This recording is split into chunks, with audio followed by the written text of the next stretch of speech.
en la cena de Pascua, mi hermano se burló de mí frente a todos, diciendo, no cualquiera aguanta una carrera de verdad en tecnología. Entonces, mi abuela se volteó hacia mí y dijo, ¿por eso tu empresa compró la suya y lo despidió? Toda la mesa se quedó en silencio.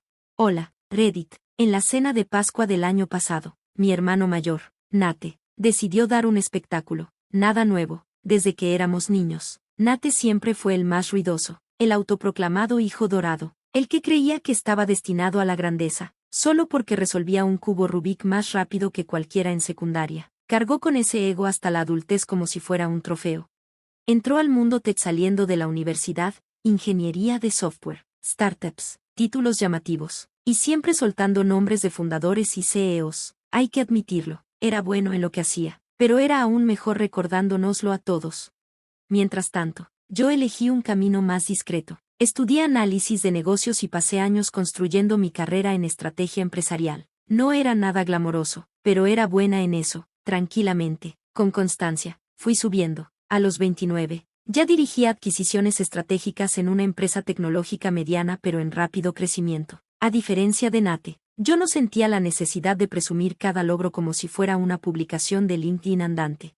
Ese domingo de Pascua, estábamos todos reunidos en casa de mis papás, algunos primos, e incluso la novia más reciente de Nate, Bel o Belinda, o algo así, estaban ahí. Ella tenía una risa falsa y sostenía su celular como si estuviera pegado a su mano. El vino fluía, el jamón estaba recocido y los comentarios pasivo-agresivos ya habían comenzado antes de llegar a la ensalada. Yo estaba platicando con mi abuela sobre un club de lectura que habíamos empezado cuando Nate, con su clásico sentido del espectáculo, se recargó en su silla y soltó, no todos pueden con una carrera de verdad en tecnología. Hay quienes solo flotan por la orilla y le llaman estrategia. Hubo una pausa, no muy larga, pero suficiente para que todos entendieran que se refería a mí.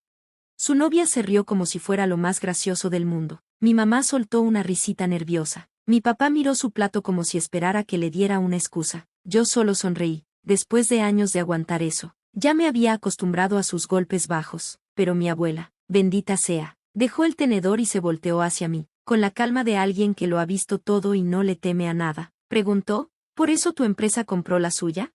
El silencio que siguió fue algo que jamás había escuchado en una reunión familiar. Se podía oír caer un alfiler. La sonrisa de Nate se desdibujó. El celular de Bel bajó un poco. Mi mamá parpadeó lentamente, como si no hubiera entendido bien.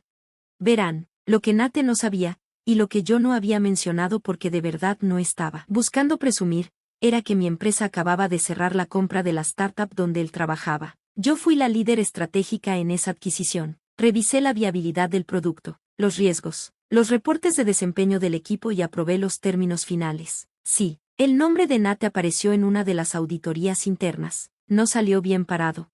No respondí enseguida, solo di un sorbo a mi vino y dije, estamos muy emocionados por la integración. Mi abuela sonrió y siguió comiendo como si nada. Mi papá tosió para cubrir una risa. Nate se puso rojo como tomate y murmuró algo sobre que el trato apenas iba empezando y no significaba nada, pero claro que sí significaba.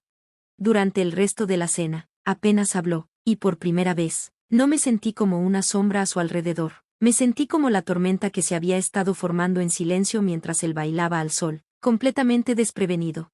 Las siguientes semanas fueron tensas. Nate no me buscó. Mi mamá me llamó para preguntarme si era necesario restregarlo. Yo ni dije nada. Le recordé que fue mi abuela.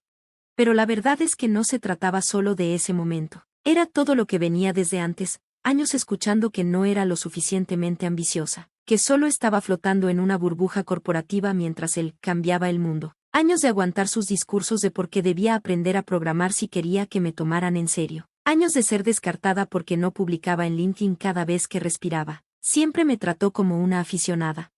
Esa adquisición no fue suerte. Fueron meses de planeación, llamadas nocturnas, reportes ejecutivos, memos internos y un sinfín de revisiones. Y cuando vi su nombre en la lista de empleados, ni me inmuté, no le advertí nada, no cambié ni una sola condición. Los negocios no son personales, pero a veces son poéticos. Una semana después de que se hiciera pública la adquisición, recibí un correo de Nate. Era educado, demasiado formal y cuidadosamente medido. Hola, espero que estés bien. Me preguntaba si podríamos tomar un café algún día. Me gustaría conocer tu perspectiva sobre la nueva estructura y posibles transiciones de carrera.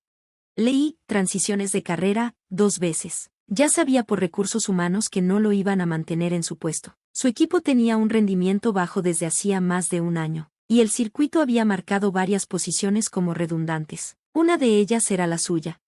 No respondí de inmediato, no porque quisiera ser cruel, sino porque necesitaba pensar. Este era el mismo hermano que le dijo a mi novio de preparatoria que yo era demasiado emocional para el mundo corporativo. El mismo que me quitó el último panecillo del plato cuando teníamos 12, solo para demostrar que podía. El mismo que decía frente a la familia que yo trabajaba en decoración corporativa, pero aún así, seguía siendo mi hermano.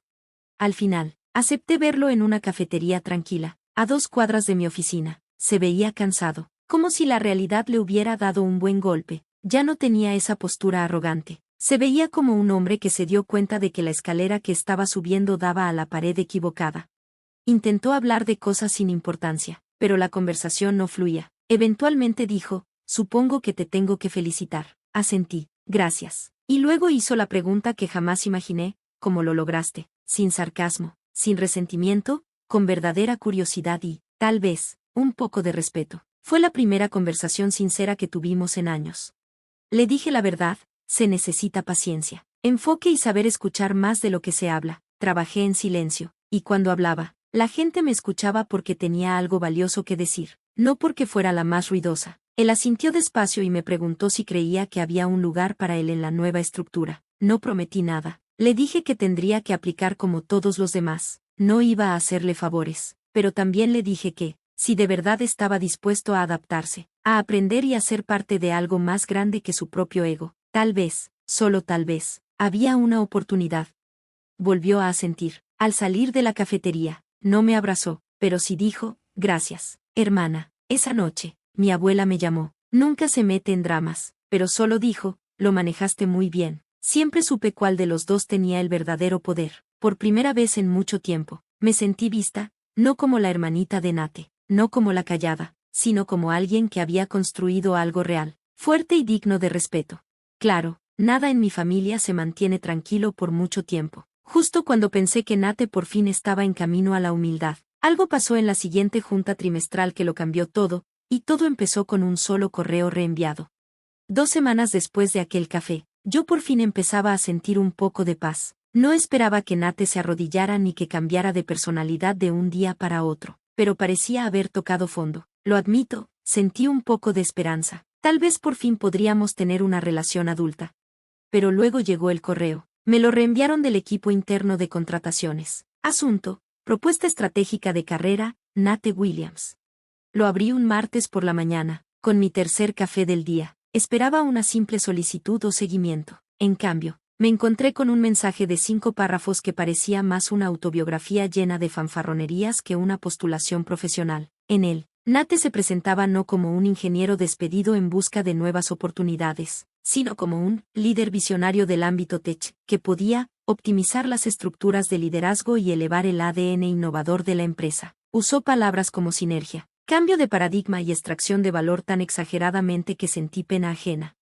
Pero lo que me revolvió el estómago fue esto, dado mi profundo entendimiento del entorno de adquisiciones y de las operaciones internas. Creo que estoy especialmente calificado para colaborar directamente con el liderazgo ejecutivo, incluida mi hermana, quien, aunque talentosa, se ha enfocado más en los números que en la visión. Leí esa línea al menos 3 veces. Al principio no me enojé, solo me quedé en shock. Después de todo lo ocurrido, seguía intentando hacerme menos, presentándose como el verdadero genio de la familia.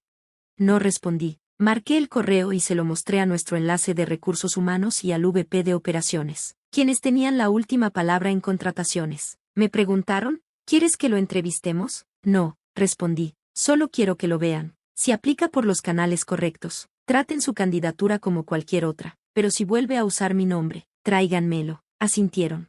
Pensé que ahí terminaría todo. Me equivoqué. 3 días después, mi mamá me llamó, molesta. Dijo que Nate le contó que yo había saboteado sus posibilidades de volver a ser contratado, usando mi posición para castigarlo por no tener éxito. Casi se me cae el teléfono.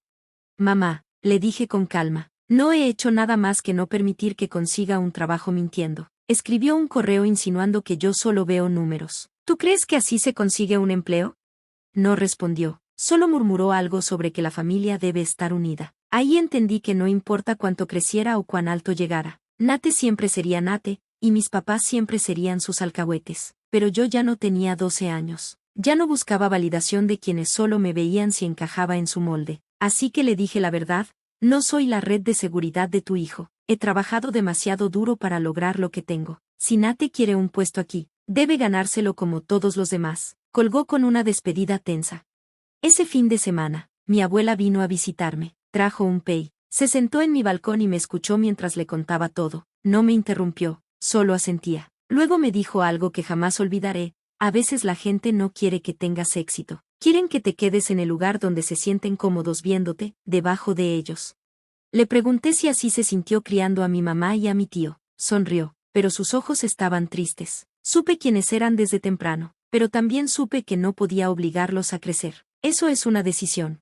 El lunes siguiente, RH me informó que Nate había enviado su solicitud formal, esta vez sin mencionar mi nombre. Solté un suspiro de alivio. Tal vez ya había aprendido la lección. Pero la entrevista no salió bien, habló demasiado. Escuchó poco y pasó la mitad del tiempo proponiendo ideas para un departamento que ni existía. Incluso se refirió a sí mismo en tercera persona. Me dijo el gerente de contratación tratando de no reírse. No seguimos adelante con su proceso. Nate no me llamó, no me escribió, ni siquiera se quejó en LinkedIn. Simplemente desapareció del mundo tech por un tiempo. Eventualmente, me enteré que consiguió un contrato freelance con una startup en Austin, de regreso al punto de partida, solo que ahora con el ego golpeado y sin red de apoyo. Mientras tanto, yo seguí creciendo. Ese otoño, me ascendieron a vicepresidenta de estrategia. Lideré 2 adquisiciones más, contraté a 3 nuevos analistas, ninguno pariente mío, y seguí en contacto con mi abuela, quien me mandaba una tarjeta escrita a mano tras cada comunicado de prensa. Y llegó la siguiente Pascua. No planeaba ir, pero mi abuela llamó una semana antes y me dijo que llevaría su famoso pastel de limón y que quería que yo estuviera ahí, así que fui.